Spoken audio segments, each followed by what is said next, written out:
Good evening, welcome to Kiyon Sondra.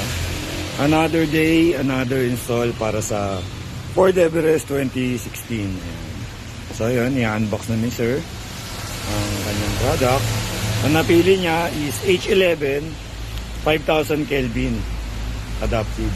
Katulad pa rin nung last na inabil niya since nung 2020 pa. So si sir is di na rin bago sa Kiyon Sondra. May papaliwanag lang po kami ng konting about sa valve natin. So yun, sa valve natin is naka 3 years and 6 months warranty na po tayo sa kanya sir. And then valid po ng mga warranty natin is madamage yung chipset nya or mabusted, pati yung driver, palit bago po tayo sa kanya.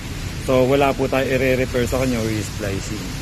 And then mabuboid lang po warranty natin if magalaw siya ng unauthorized installer tsaka mga rat bites. Yan. So sa heatsink naman po natin is tolerable pa rin naman po yung wattage natin sa init nya. Dahil naka 40 watts lang po tayo per volt. Yan. So hindi po siya nakasunog ng mga plastic parts or mga wiring sa loob ng engine natin. At naka IP68 waterproof rating na rin po tayo. From chipset, sockets, and terminal to driver. In case na magpa-engine wash or mababad si sir sa baha, safe na safe po yan.